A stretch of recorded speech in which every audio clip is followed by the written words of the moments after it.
the raw, unfiltered scientific proof for what the pyramids were really built for. This is what a real Egyptian tomb looks like, and this is the biggest tomb in the world, the Great Pyramid of Giza. The closer you look, the more you realize this pyramid was definitely not made for burying the dead, because the materials they used to build it are exactly what we'd use today to create an electric current. Giza used to be covered with bright white casing stones that were virtually airtight, made out of polished limestone brought from Tura, a quarry 500 miles away. Oh, they just wanted the pyramids to look all nice and white and cute, right? So much that they were willing to drag stones the length of Florida away to do so, for the aesthetic. This special limestone from Tura happens to have less magnesium in it than regular limestone, making it an ideal insulator of electricity, as well as perfect for reflecting sunlight to keep the inside cool. The interior chambers of the pyramid were built with rose granite containing 85% quartz, which is piezoelectric, meaning it produces a small electric charge when moved or squeezed, the same quartz that's used to power a watch battery or a barbecue lighter. Granite also ionizes the air inside the chambers, which further increases the conductivity of electricity. On top of being sourced from Aswan, another quarry hundreds of miles away, the granite slabs inside Giza have these weird structural designs to them that don't exactly look good and are just incredibly difficult to make. Why on earth would you build a roof like this that just makes the job 10 times harder, using 80-ton stone blocks from hundreds of miles away that you can't even see from inside the chamber when it's done? Historians will tell you they were relieving chambers, meant to keep the room from collapsing from the great weight of the pyramid overhead, even though the chambers below had no such relief. On the other hand, if you were somehow able to apply pressure to these chambers, you'd get an electric charge from the quartz.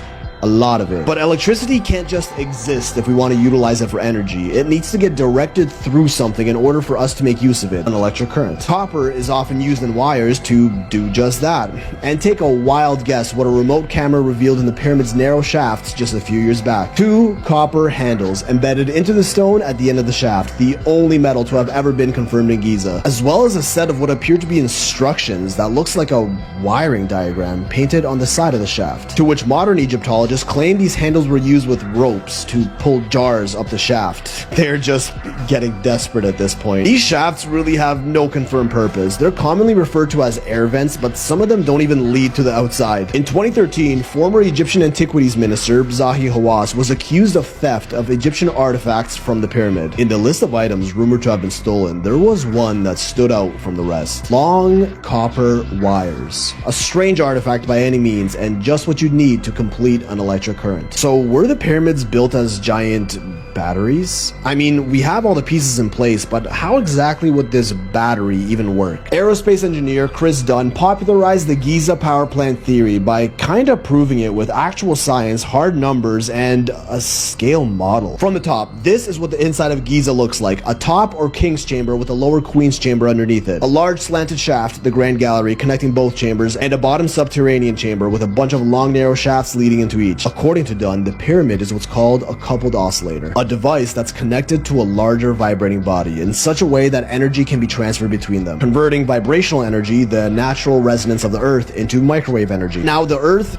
it vibrates, producing frequencies in the form of natural underground seismic activity, the Schumann resonances in Earth's electromagnetic fields, as well as the movement of water in key locations just below Earth's surface, which also creates vibrational frequencies. The entire process starts in the subterranean chamber, which was built directly above underground aquifers with powerful flowing water right under the pyramids. A convenient location for the perfect coincidence theory. It's said that the flowing water and possibly even seismic activity of the Earth would create vibrational waves that resonate throughout the pyramid. Vibrational waves that would be maximized at the center of mass of any object, and Giza just so happens to sit at the center of landmass of the world. Coincidence. Now the real kicker was when traces of zinc and hydrochloric acid were found in the shafts leading into the Queen's Chamber. Dunn suggests that some ancient form of these two chemicals were poured down the shafts and mixed together in the chamber, which would trigger a chemical reaction, one that releases hydrogen gas, a proven process using the exact trace chemicals that were found in the shafts. The gas would travel from the Queen's Chamber through the Grand Gallery and up into the King's Chamber, while the pressure of the gas compresses the granite quartz and creates piezoelectricity, another proven process. Vibrations from below would trigger resonators in the Grand Gallery, which it was believed that 27 acoustic devices were placed in the empty slots that can be found here. The compressed quartz would create the spark for the vibrations to energize the hydrogen atoms into a microwave energy beam, which would reach the King's Chamber through this 4.8 times 8.4 inch watertight shaft cut into the granite. Conveniently, the perfect size for the hydrogen microwave wavelength at 21 centimeters, and the exact dimensions of what we call a waveguide today, a structure that guides the transmission of energy waves in one direction. And let me remind you, granite is harder than steel. Cutting a shaft like this is damn near impossible with known ancient technology, and definitely not something they do for fun. These microwaves would further resonate in the King's Chamber, which was tuned to a very specific frequency using those layers of stones in the roof. Remember those incredibly difficult stones above the chamber?